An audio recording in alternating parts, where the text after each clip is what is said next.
looking at verses 28 through 40 of chapter 18.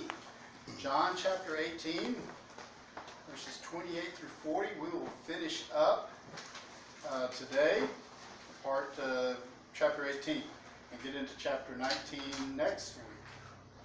John chapter 18, beginning in verse 28. Yes. All right, so just let's remind ourselves where we've been. Remember, this is all one story. It's all one long night. And it has been a long day and going into a second day now. And if we'll remember, they went out to arrest Jesus. Remember when Jesus went to the garden, he prayed, and they came out with an army basically to arrest him and to quell any uprising that might happen. And so they arrested Jesus. And they took him first, as they're taking him back to to be put on trial. They had to have time to gather the people. So they took him back to the high priest's residence, which probably had a couple of wings in it, if you will, or a couple areas. And we looked last week, they brought him before Annas. Annas was not the high priest at this time. He had been the high priest, and he had been replaced. Remember, at this time, the high priests were basically the leaders of the nation, the Roman appointed leaders of the nation. And so the Romans appointed or took down the high priest as they willed, according to their political whims.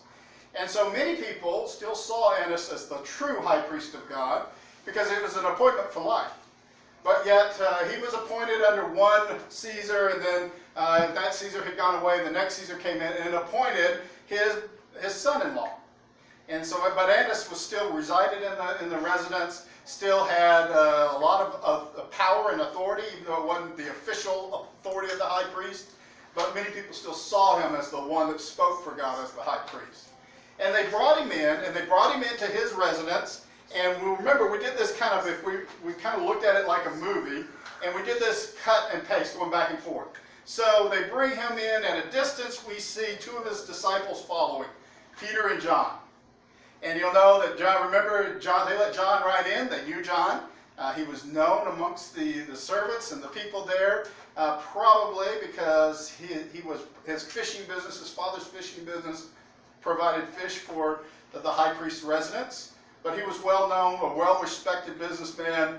If you remember, John's father's business was not some small mom and pop shop, because when he left, he had servants. This is one of the more respected fishing commercial empires, if you will, of this day. And so they let him right in, but Peter wasn't known, and so Peter stayed out. John notices this, he goes out, he gets Peter in, and then John continues on to see what's going to happen. And so we cut back and forth to what happened. They led Jesus to Annas' house. And Annas goes through this informal, what we showed, illegal kind of pre-trial, as over in the other wing, the high priest of the time was gathering all the Sanhedrin to have the official trial. So they had to send runners out, they had to get them for the residents, they had to get them there, get them assembled, get them ready to hold court, if you will. So in that time, as all of that's going on, Annas is questioning Jesus. And you remember, he questions him about what he taught. And Jesus' response was, "You know what I taught, because I did it openly and legally and in public." And we remember we talked about how that wasn't a disrespectful answer. It was an answer to Jewish jurisprudence. The fact that it was illegal in the Jewish legal system, you did not question the suspect because their testimony was illegal. They couldn't testify on their own behalf. That wasn't how guilt or innocence was found. Guilt or innocence found under the Jewish system was by two or more witnesses agreeing on what they saw or what they heard. So it didn't matter what the plaintiff said or what the accused said. He couldn't do anything to defend himself, and it didn't matter. What mattered was what did witnesses say happened. And so Jesus is making that point in his answer. Why are you questioning me? You know my testimony is inadmissible. This isn't what is supposed to happen here. You're supposed to gather people who knew, and I taught publicly. You should be easy to go find two people or more that know exactly what I taught and do this right the legal way. And so he's kind of throwing it in his face that he's being illegal in that. We cut the scene as all of this is happening. They're gathering the Sanhedrin for the trial. Annas is doing this illegal, basically pre-trial thing. We cut back to the courtyard in between the two readings. And we walk through Peter's denial. Okay? The fact that Peter came in, the first question really wasn't an accusatory question. It was a question of admittance.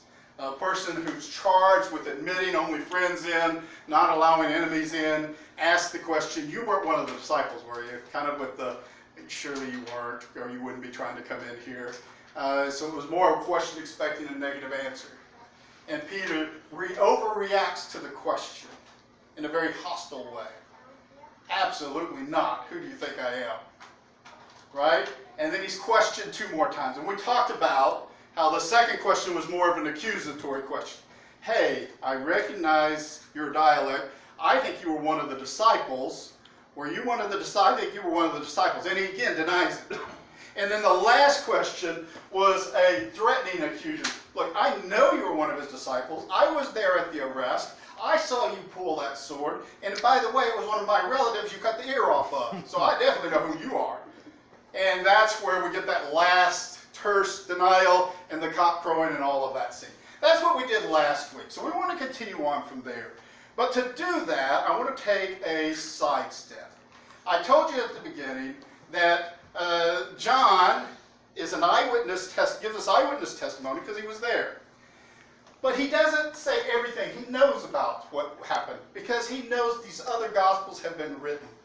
And he assumes you know some of the key facts. So one of the things we don't get in John is we don't get a picture of what happened in the formal Jewish trial of Jesus. He just skips right over it and goes straight to the Roman trial, to Pilate, because he assumes you already know that story. And you know the answer. You know they found him guilty of blasphemy. So, but what I thought, rather than just skipping it, I'm going to go back to Matthew. You can find it in Matthew. You can find it in any of the other Gospels. This is recorded. I just want to read, so we fill in that gap. We don't have that gap sitting on our timeline. So Matthew chapter 26, beginning in verse 57. If you want to follow along, you can turn there, or you can just listen either way. Matthew chapter 26, verse 57. Then those who had seized Jesus led him to Caiaphas, the high priest, where the scribes and the elders had gathered. Now see, we get that one sentence, and we know that they didn't go straight. They weren't already gathered. They led him to Annas, the whole while they were gathering, and then led him. So it's not that Matthew's not telling the whole truth, but Matthew's focusing on what's important to him, the fact that he was officially found guilty by the Jews and then sent over to the Romans. All right? So Matthew also doesn't give all the details, and that's like any real witness, right?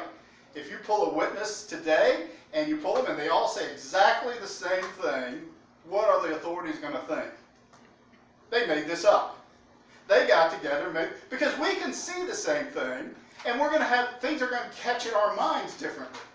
And so when we recount it, it's never going to be exactly the same. The key details will be the same, but some of the minor things may not be exactly the same. So Matthew doesn't cover anything about this kind of pre-trial while they're gathering with Annas, but John does. He says, I think this is important for y'all to know. And it hadn't been told by the other gospel writers. And so they bring him, we have this pre-trial, they gather him, they bring him in for the formal Jewish trial. And the high priest, where the scribes and elders had gathered. And Peter was following him at a distance as far as the courtyard of the high priest, and going inside, he sat with the guards to see the end. Now, the chief priests and the whole council were seeking false testimony against Jesus, that they might put him to death. Remember I told you that John likes to point out the fact that Jesus was really in control, even though he seems to be the victim. He's not a victim. He's in control of all things, and those that seem to have the power and be in control are completely out of control. Well, this is one of those things that you could go back to Matthew and see the same thing. They botch a mock trial. They can't get their liars to lie straight.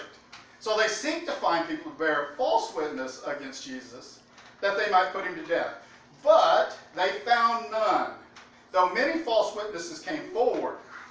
At last, 2 came forward. So many people, this isn't just 2, many they brought before, and their testimonies were so convoluted, so off base, that they weren't credible enough to find him guilty. But then at last, the last 2 came forward and said, "This man said, I am able to destroy the temple of God and to rebuild it in 3 days." And the high priest stood up and said, "Have you no answer to make? What is it that these men testify against you?" But Jesus remained silent. And the high priest said to him, "I adjure you by the living God, tell us if you are the Christ, the Son of God." Jesus said to him, "You have said so, but I tell you, from now on, you will see the Son of Man seated at the right hand of power and coming on the clouds of heaven." Then the high priest tore his robes and said, "He has uttered blasphemy. What further witnesses do we need? You have now heard his blasphemy. What is your judgment?" They answered, "He deserves death." Then they spit in his face and struck him. And some slapped him, saying, "Prophesy to us, you Christ. Who is it that struck you?" So we get this picture of this false testimony, and the witnesses, the jurisprudence, remember, can't agree. They can't find him guilty based on true witnesses. So what do? The last 2 come in and saying something he really did say, right? Didn't he say that? We saw that in John's Gospel. But instead of giving them an answer, because he knows they're not seeking truth, he tells them, "Well, you say this, but you're going to see for yourself. I don't have to give you an answer that you're going to pervert, but you're going to see it for yourself. You're going to see me sitting at the right hand of God. You're going to see my acceptance in God, that I am God's chosen servant, that I am God." And so he gives them that, and they convict him on that statement. And what's the conviction? It's blasphemy. So I want you to keep in that in mind. Jesus is convicted by a Jewish court of blasphemy. Now, what is the proper sentence for blasphemy according to the Jewish law? Death. But how are they to be killed? Stoning. So, with this conviction, they can be killed. He properly should be drug out, if it's true, and stoned to death by the Jewish people. Now, but legally, the Jews can't do this. They had some form of autonomy under Roman leadership, but they didn't have the power of execution. It is illegal for them. So anybody that deems execution, once they find them guilty, they have to take them to a Roman court, and the Roman court has to say they are guilty and deserve execution, and then they are killed. And how do the Romans kill? By crucifixion. All right? And so we're going to be told that all this happened so that Jesus died just the way he said he would die. And by all accounts, you wouldn't think it would happen this way, but he's in control of every step. The Jews certainly killed people by stoning, even though it was illegal. They just did it by a mob. Well, it wasn't officially, we didn't officially kill them but the mob got out of control and stoned them to death. So they could have happened that way. But it didn't, because that wasn't God's plan. God wants to show that Jesus is in control, even in the way he's going to die, to be obedient to the Father. And that's what we should learn out of this. So let's go back to John, and let's pick up the story from there. We have a conviction on blasphemy. And now we'll see what happens from there. So John, then they led Jesus from the house of Caiaphas to the governor's headquarters. It was early morning. They themselves did not enter the governor's headquarters, so that they would not be defiled, but could eat the Passover. So we remember it is the Passover feast. They're trying to get all this done before the Passover hits. Okay? And so they have this late night trial. Now remember, in Jewish timekeeping, when does the new day start? It begins at sundown. So sundown today will be Monday. All right, so their reckoning of time was based on sundown. So when we say early morning in a Jewish context, it's the next day already in the what we would call evening. All right, so the timekeeping isn't the same. But the Romans keep a different watch. And so their day starts at midnight. So when we look in the Bible, we have to see what time way are they keeping track of. And that's why we get some of these what we call discrepancies. They're just looking at whether it's a Jewish timekeeping or a Roman timekeeping type. And so the Romans have the next day begins at midnight, and their what they would call the early watch would be from midnight to 6 a.m. It was Roman governors typically only worked in the mornings and in the early mornings. So remember, we talked about this last week. It was important for the Jews, if they wanted to get Jesus convicted and crucified before the Passover hit, then they needed to do it that night. They needed to find him guilty. That's why they gathered everybody so fast. And then they needed to have him before Pilate early in the Roman morning, because he probably only worked from early in the morning from early in the morning to probably about mid-morning. That's all they usually worked. And then they took their time off and did other things. So they have to get into him. So we're told they did that to get him. Then they led Jesus to the house of Caiaphas, the governor. It was early morning. So they've done their part. They got it to him right when he's getting ready to start his work. But they themselves did not go in because they didn't want to be defiled. On these holy days, on these holy feast days, if you did anything that defiled yourself, right, then you had to go through a purification ritual. And you could not participate, go to the temple or participate in the community of believers until that purification time was over. And so you were very careful on high feast days not to do something that would make you impure. Touch dead things. Anything else that the law said would make you impure. Entering a Gentile's house could make them impure if they touched something. So they didn't take that chance. They stayed outside. So as we go through this, we're going to have kind of a strange child where Jesus is inside. He's going to be questioned inside by Pilate. Then Pilate's going to go outside where they're all out so they're not defiled. And he's going to talk to them. Then he's going to go back inside and he's going to question Jesus. So we're going to have this kind of almost comedy of going back and forth. All right? So see that as we're reading through. Again, who's in control of all this is the idea that we're supposed to walk away with. Jesus did everything according to the Father's plan. God's in control, not the Romans. So Pilate went outside to them and said, "What accusations do you bring against this man?" They answered him, "If this man were not doing evil, we would not have delivered him over to you." Pilate said to them, "Take him yourselves and judge him by your own law." The Jews said to him, "It is not lawful for us to put anyone to death." This was to fulfill the word that Jesus had spoken by what kind of death he was going to die. So they bring Jesus in. Now you got to think, what does Jesus look like? He's been up. He's been up praying. He's been up being arrested. He's been up all night being put on trial, being questioned by Annas and getting slapped there. He's been up at this other trial where there's false witnesses, he's been up. He's been hit. He's been slapped even after the last trial. There's probably bruises. There's probably sore spots. He's probably just shuffled from being hit. There may even be some dry blood from the slaps that were across his face.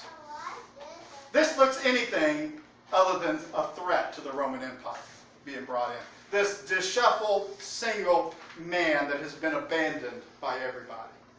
And so Pilate looks at Jesus and says, "He's not really a threat. What do they want me to do with him?" So they go out and say, "What are the charges?" And what we get is this terse response that doesn't answer his question, but saying, "Look, would we have brought him to you if he wasn't guilty?" And what the Pilate sees and what we're to see is they don't have any charges that will stand up in a Roman court. Yeah, he's convicted of blasphemy in a Jewish court. But Rome doesn't care. Blaspheme all you want. They don't care. Why? Because they worship a pantheon of gods. So this guy believes this Yahweh is God. Great. Bring him into the pantheon of all of our gods. Let's all worship him. That's fine with us. We don't care. There's nothing that a Roman court that looks threatening to Rome in this. So Pilate doesn't see any reason he's handling this. This is a lower level. you guys handle it basically. This is a religious dispute. I don't care about your religion. Handle it yourselves, is basically what he's saying. And then they up the ante, and they say, this is a death penalty case. So it has to be in your court, because we can't put anybody to death. So Pilate looks at this and said, these guys, man, it's a religious dispute. They have absolutely no evidence, or they wouldn't be, so they would tell me what was wrong, why they brought him. So the fact that they're being just so general and hostile about it tells me that they don't have an ironclad case here. Yet they want me to put this guy to death. So what do I do? So let's continue on and see what Pilate does, how he handles this. What I do want us to see as we go through this week and next, 3 times Pilate pronounces Jesus innocent. 3 times. He's going to say, I'm sorry, he's just not guilty. I find no fault in him. He's not guilty. He's not guilty.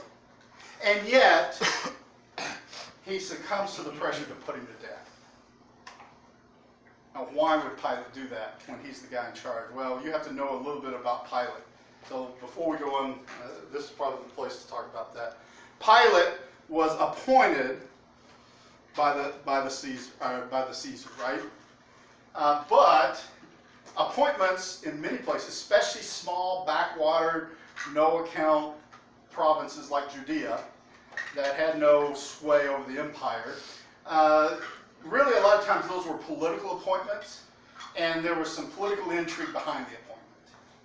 It's kind of like ambassador now. You know, a lot of times the president didn't say, this is the perfect version for the ambassador to this little small podunk country we don't really care about, right? But there's some politics behind why that person's appointed.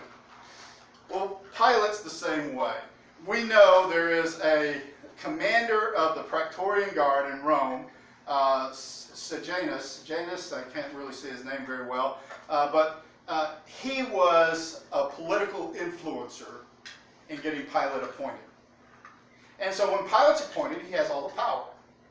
But in he's appointed in AD 26. In AD 31, this person who had all the political power that got him appointed dies. So now Pilate's security base, his political base, is gone. And he's not in great standing with the current Caesar. So he has to be very careful. He has the power, but he knows he's on tenuous ground with Caesar. And so he's not in a strong position. So when we see him earlier, we see him with some very strong pronouncements, not caring about the Jews, and he seems, because he has power, he has political base back in Rome. Here in this instance, all of a sudden his political base is gone. He doesn't have all this power. He knows he's on tenuous grounds of being removed by the Caesar. And so he has to keep the peace to stay in power. And so he has a little less power here politically back home. And this is why we see, as we read through the Gospels, they threaten to send message back to the Caesar that he's not keeping the peace of Rome, because they know he's weakened politically. So let's look at all that as we go forward.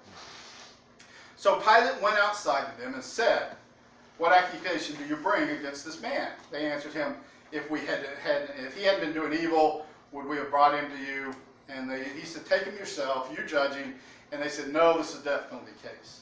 So Pilate entered his headquarters again and called Jesus and said to him, "Are you the king of the Jews?" Jesus answered him, "Do you say this of your own accord, or did others say it to you about me?" So what then have they finally come up? It's not in this scripture. If we read the other accounts, they say, "Look, would we have brought him if he wasn't guilty?" He questions them. He says, "Well, he claims to be the king of the Jews, and he's causing insurrection." All right. So now he was convicted in a Jewish court of blasphemy. Rome doesn't care. He's brought up. The charges brought before Rome is he's an insurrectionist. He claims to be king of the Jews. He threatens the peace of Rome, and that is how the Romans are going to judge him. And so they say he claims to be the king of the Jews. He goes in, he says, "Are you the king of the Jews?" He just asked him. Now in Roman law, you can't question accused people. All right. So he goes in and says, "Are you the king of the Jews? Are you what they say? Are you here to cause problems?" And they may even have said it in a derogatory manner. Remember, what does Jesus look like? He's bound, he's beaten, everybody's abandoned him. It's like, really? Are you the king of the Jews? You weak guy? And Jesus answers him without an answer. He flips the question, and he asks a question that all of a sudden puts Pilate on trial. Jesus is led in to be put on trial, but Jesus, with his answer, flips it and says, Pilate, I'm going to put you on trial now. And what's his answer? Do you say this of your own accord, or did others say it to you about me? In other words, do you say this because you're seeking truth? Do you really want to know? Are you searching? Or are you, others have just said this, are you just a bureaucrat? And you're just fulfilling your job as the ruler of Judea? What is your heart here, Pilate? Because King of the Jews could be seen many different ways, this phrase. You ask if I'm King of the Jews. Am I king of the Jewish nation right now that's going to overthrow Rome and bring Israel back to power? No. The answer would be no if that's the question. That's all you're asking as a bureaucrat. Am I king in that all life is subject to understanding me as the revelation of God, and to understand what I say as God's word, and therefore truth, and submit your own desires, your own thoughts on truth to what I say? If you're asking that, if you're seeking real truth, then yes, I'm the King of the Jews. The one expected, the one God sent. So the answer to that question, Pilate, really depends on your heart. And isn't that the truth today with anybody we talk to? Are you a believer? Is Jesus Christ the Son of God? Well, it depends on what you're asking. Is he some religious person who taught good things so that we would live a good life here on this earth, so that we earn our way to be good with God because we were really good? The answer to that is no. Is Jesus the Son of God, the one that God, part of the Trinity that was sent by God to reveal what God is like, who's spirit, and takes on human flesh so we can see what the one and only true living God is like, what his character is, so that then we can die to ourselves, put our faith and trust in this one true holy God that has revealed himself, despite what everybody else says, and trust him for our eternal salvation? The answer to that is yes. Depends on what your heart is. Are you truly seeking truth, or are you looking for some religious teacher that makes me feel good about myself? Are you seeking where is the only true God and the way to God? Or are you seeking a way to justify how I want to live? It's all in the heart. And that's the heart of the question here that Jesus turns back on Pilate. Pilate, let me put you on trial. Where's your heart? Are you saying this? Are you truly seeking truth? Do you want to know the truth because you're willing to submit to the truth? Or are you just a bureaucrat, fulfilling your role in this little sham that's going on? Pilate now is going to answer. Pilate answered, "Am I a Jew?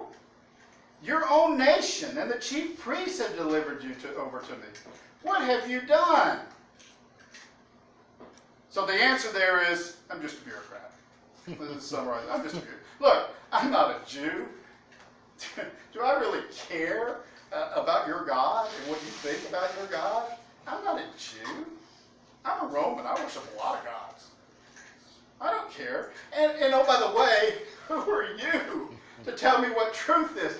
Your own nation has abandoned you. I didn't send out troops to have to put you in chains. Your nation put you in chains and drug you over here. Your nation found you guilty and drug you over here. Who do you think you are, Jesus?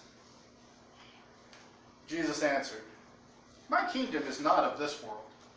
If my kingdom were of this world, my servants would have been fighting, that I might not be delivered over to the Jews. But my kingdom is not from this world."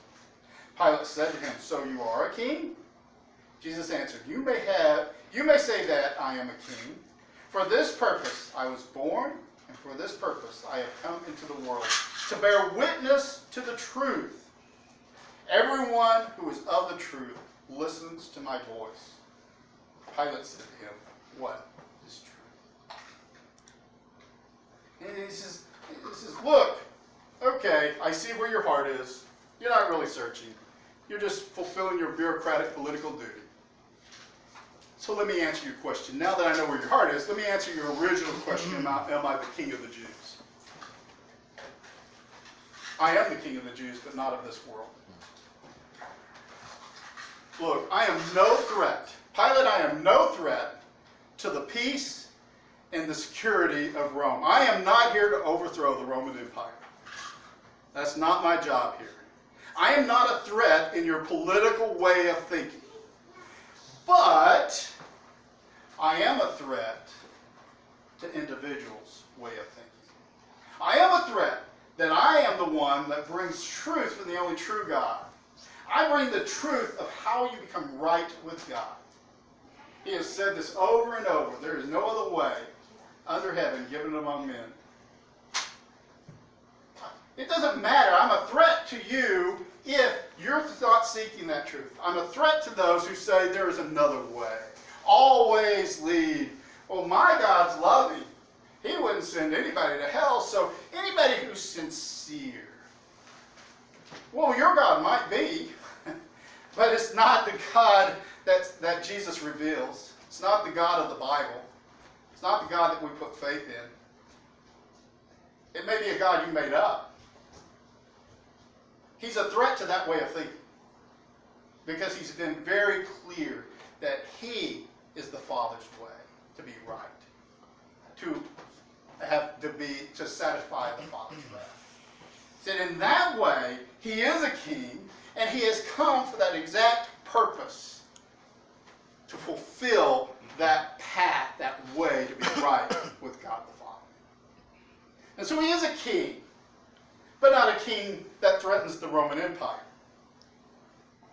Pilate didn't like that answer. In fact, was probably a little convicted by that answer. He said, "So you are a king?" And he says, "Yes, I'm a king, but I'm not a king in this world. If I was a king of this world, if I wanted to establish an empire, you know what? I wouldn't have surrendered. My followers would have fought. There would have been an uprising. You've seen uprisings before. There would have been a riot. Did any of that happen when I was captured? No. Remember how he was captured? He came forward. In fact, the one who drew the sword, he said, put it away. This is the Father's will. I am the king that reveals the Father. And I am the king that has come to die on the cross to satisfy the Father's wrath on sin. So I am a king, but not the way you think. And unfortunately, Pilate rejects that purpose with the answer, what is truth? What's truth? After he said this, he went back outside to the Jews and told them, I find no guilt in him. The verdict is innocent.